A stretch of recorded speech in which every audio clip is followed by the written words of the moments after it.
Today's conversation is guess what? I messed up again. Welcome to the Functioning Overthinkers Weekly Podcast. Here we will discuss the healthy limits of overthinking and are reminded to not be anxious about anything, but to trust God in everything. I'm your host, Shanae Sadler.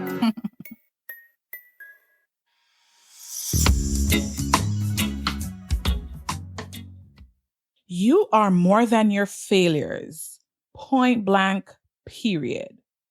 Last week, we dove into one of the famous what ifs. What if they were right? And it brought up a lot of regrets and things that we need to let go of in order to move on and to become whole. Now, today's conversation is one that we oftentimes don't hear people talking about.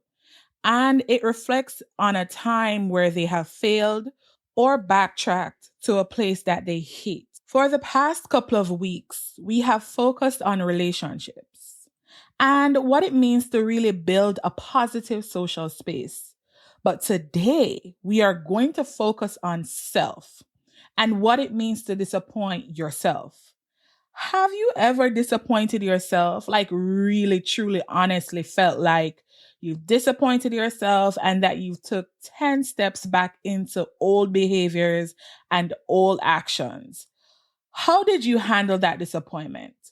It's safe to say, as overthinkers, one of the main reasons we tend to overthink is because we're so hard on ourselves.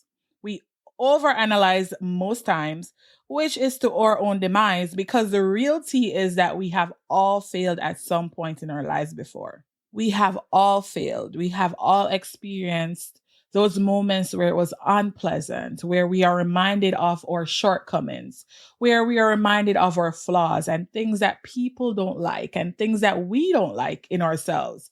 So we have all gotten to that point where we have failed and we have fallen short. Join in on the conversation. Let me know. Have you ever truly disappointed yourself? Head on over to thefunctioningoverthinker.com. Leave a feedback so that we can all be a part of the conversation. Now, the term messing up really stems from deep from our core and who we are and where we intend to be. It is the mere hindrance we face that tends to keep us from getting where we desire to be.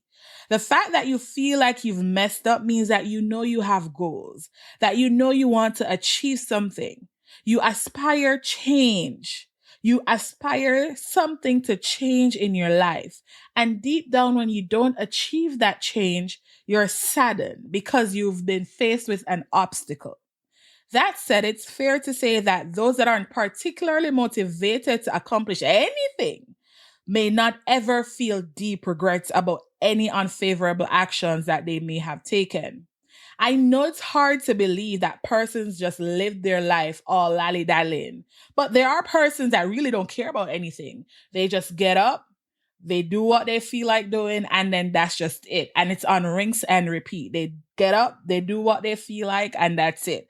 They don't care about who they hurt. They don't think that their actions affect anybody else. It's just them. It's all about them. But the truth is, right? Those persons, they don't feel as though they are doing anything wrong because they don't desire change. They don't feel like there is a next level that they need to get to. They don't desire or have any motivation to become their better self. They don't see none of that. They just want to carry on in the manner they, have been. And it's just sad, really and truly. But we have people out there like that. They have no motivation to do better. They have no desires to do better. And so we have to be careful of those people.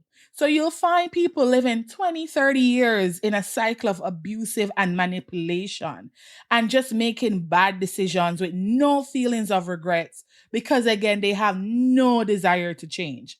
The moment they feel like they want to achieve a new normal is when they have done some deep soul searching, deep introspection, and have now realized that there is something that needs to be done. Then it is at that point where we start to think about change And we start to feel guilty when we mess up because we know that there is a place that we need to get to. So again, we have persons just carrying on because they don't have no desire to change. And the need or the feeling of messing up only stems from your desire to change. Because messing up symbolizes that you acknowledge that you've done something that you shouldn't have done. And so if you don't feel like you're doing anything wrong, you don't ever will feel like you're messing up because you have no desire to change anything. So as you could see throughout this explanation, what really, really, really sticks out is the need to change. The need to want to be different than the person that you were yesterday. The need to turn it all around for the better. There has to be a burning desire, as it will be the catalyst to be the change that you want to see. Because of the fact that some people's issues dig much deeper than others, it is harder for one person to give up old habits than it is for the other person to do that. Hence, if you're overcoming addiction, for example, or the need to not be money hungry or money greedy or whatever it is, you may take longer than someone else to get rid of your habits. So, not because two people have similar struggles or similar addictions or similar life stories means that they will both get over the hurdle at the same time. And I say all of this to say that acknowledge that everyone goes at life at a different pace. Everyone experiences things at their own pace. Never feel the need to level up or want to compare yourself to anyone else, because your struggle is not my struggle and my struggle isn't your struggle. So to compare and to analyze yourself in that manner is one doing yourself a disservice, because you will never be someone else. Your life story will always be your life story. It don't matter how similar it is to someone else. So always just remember that. We have to remember that it didn't take a day to build or create these habits. So if you're trying to get rid of a specific pattern, negative patterns, you have to understand that it didn't take one day to build this pattern. It didn't take one day to build this habit. It will take that same amount of time that you took to build that habit to sometimes get over it. So if you spent your last 20 years on earth smoking, it's not, you're not going to get rid of that in one day. Like, that's not even a thing, right? We have to be real with ourselves. If you have been having sex with someone for 5 years, you have soul ties, you know that this person is married, you know that this person is in a relationship, and you now know that, okay, I don't want to do this anymore because this person is taking me for a fool, or I don't see any future, or it's just straight up wrong. And you want to remove yourself from that relationship or that situation. Ain't no way you're going to get up one day and be like, boop, all right, it's done. Bye. No, it's not as easy as that. And we have to allow ourselves grace enough to know that we aren't not perfect beings, that we will take a while to get over certain situations, that it will take a while for us to detach ourselves from things that we have attached ourselves to for so long, for so long. So allow yourself grace and allow yourself time to overcome your hurdles. Because again, the more you push to try to overcome something in a short space of time, is the more you'll disappoint yourself, is the more you will feel extra like defeated, because you would have tried to push yourself to do something that, one, is humanly impossible, because to break habits, you need to go through it. You need to go through the moments. You need to go through the time. You can't just get up and just break habits. So again, the more you allow yourself grace is the more you will experience less disappointments. So let's do a story time. Let's back up a little bit. How did we get here? What better way to really connect with you than through a story of my own? You know I love to tell stories. You know I love to share my point of view. I want to relate. I want to be relatable. So let's go. Throughout my adult years, I have struggled with not being petty. And a lot of you will be like, that's not a real problem. No, it's actually a serious problem, a real life problem. I have struggled with not being petty. Yes, yeah, they call me Petty Betty. Like, I even had a sticker on my laptop once that says petty. I used to embrace being petty. It was a whole thing. But it was a serious, serious struggle of mine. Here is why. Being petty is really just a defense mechanism that has crippled me and my ability to effectively communicate in situations where I felt uncomfortable. It seems trivial, but it isn't. Being petty clouds your judgment as now you're not listening to understand, you're only listening to respond. So you're already on the defense mode. It doesn't even matter what the person said. It's just you already formulated your answer. So whatever it is that the person is trying to tell you, you're not receptive of any of that. So even if the person said A, you already had B through Z ready, prepared, ready to tell them because you have it on the go. You have your answer down pat. Not a way to live, but yeah. And it's so childish because, in the grand scheme of things, in that moment, you feel like you've won. You've won the battle, but honestly, you have lost the war. Because, yes, even though in that moment you have won the little battle, it's a bigger thing that you're fighting. And that's the need to want to. It's really comes down to a lack of confidence, too, in some capacity, and not knowing how to express yourself. So that's the bigger war that you're fighting. Self improvement, right? It's so childish. Anywho, I hate it as much as I hate to apologize. So, as you know, if you're a petty person or used to be one or you dabble in it ever so often, you know that when you're petty, you almost always end up apologizing at the end of the day. And me being me and hating to apologize, I rather not being petty or learning to just effectively communicate because then it lessens my need to apologize every single time because I would have handled situations a little bit better and I would have communicated a little bit better. So it's like a double whammy. Choose which way you want to go. Do you want to communicate or do you want to always apologize? And I choose to learn to communicate. So after really digging deep, I realized that, yeah, it was only a defense mechanism. And honestly, it was just my way of trying not to come off as vulnerable and to have to explain to someone how much they have affected me in any way, shape, or form. So then I just act like I didn't care at all. It's just, okay, cool, I got it. Or you just do things that you know will upset the person to just throw off the entire situation. So it's no longer on you. It's not focused on you and what you need to change. It's more focused on everything else, and the whole point is missed and you've gotten away with not having to explain yourself. It's a whole thing. Whenever faced with a challenging moment with a friend, if pushed too hard, I will travel on over to Pettyville and I will block and delete numbers if I had to. I know, and I've come a far way to not do this anymore. The thing is, I had to work very hard on this. And God had to intervene in so many ways. Like, He really had to come down on earth, come into my heart, and change certain things. Like, He Himself had to intervene.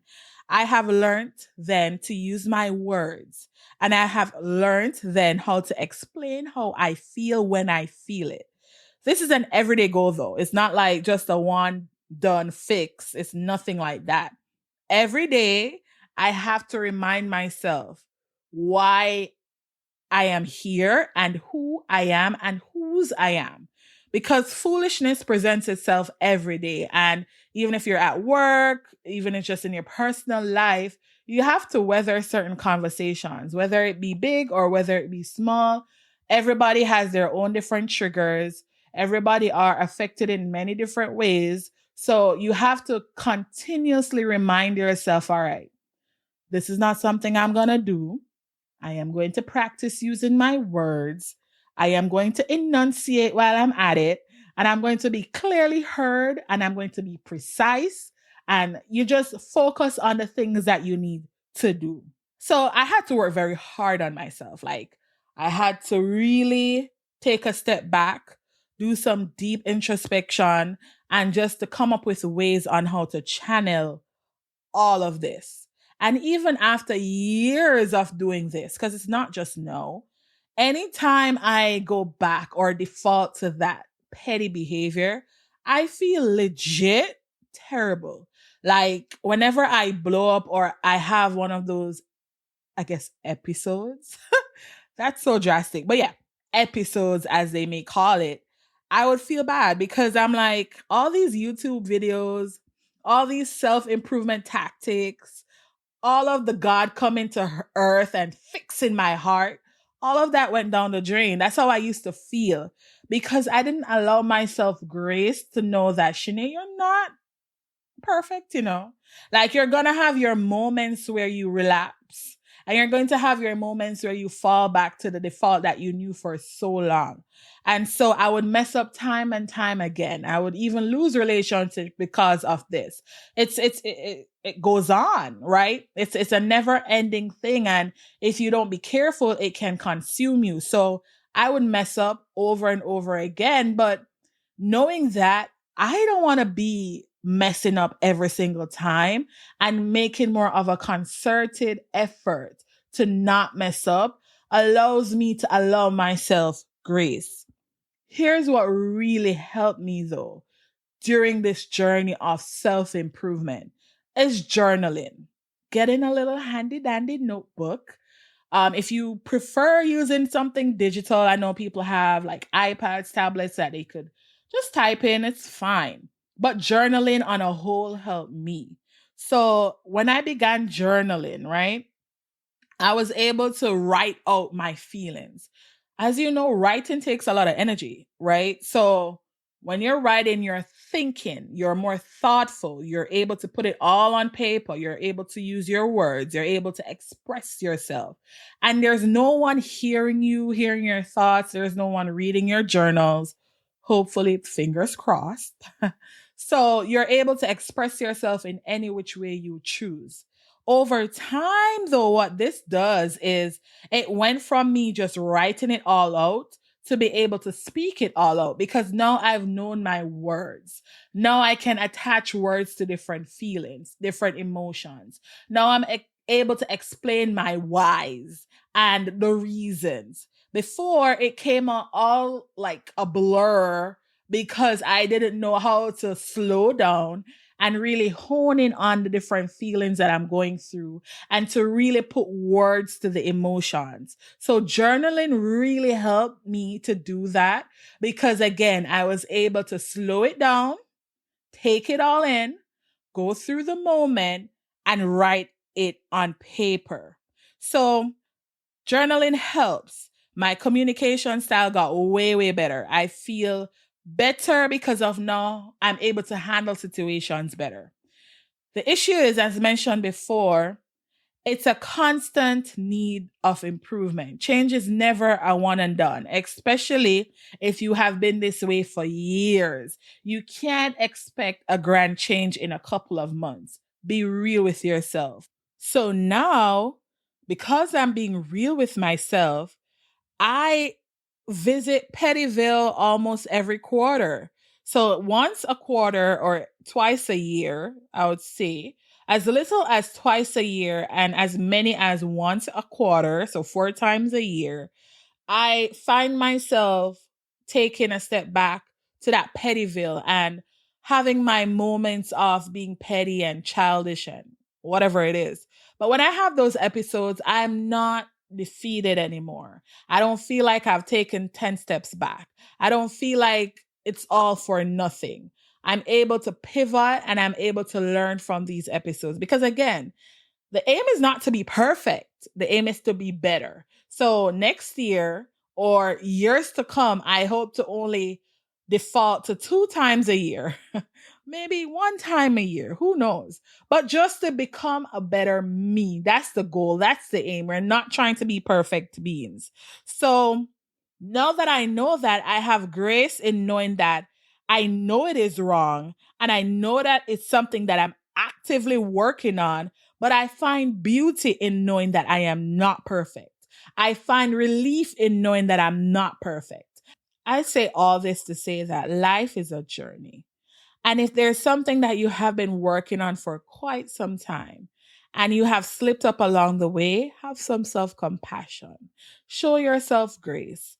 We are always more ready to forgive others than we do ourselves. Let me repeat that. We often find it easy to forgive others, but find it hard to forgive ourselves. That is unfair to you. Learn to love your flaws while knowing that it's something that you're working on. Hate the flaw. Do not hate yourself. Because when you mess up and you get back up, you're 10 times stronger than before because it's something that you're eager to change. You are eager for change. All right. So, whatever it is, know that you can get there. I believe in you. Key takeaways is to learn to write it all down. Because when you write it down, you're thoughtfully putting it all on paper. You're able to think through your thoughts and for you to understand how you're feeling, how to navigate how you're feeling. And once you've mastered writing it all down, then you will start to say it, aloud. You're able to put voice to all that you have written. And it's a beautiful feeling when you're able to express yourself. It's a beautiful feeling when you know what you need to say. It's a beautiful feeling when you can say to someone, I am feeling this way, and here is the reason why. Thank you for tuning into this message. Don't forget to subscribe and to leave a review to let me know what resonated with you the most.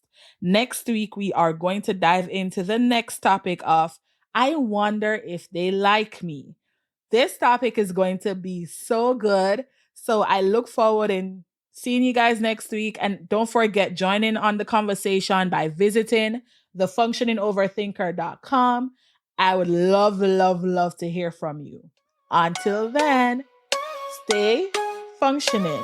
You are wrong.com. Bye.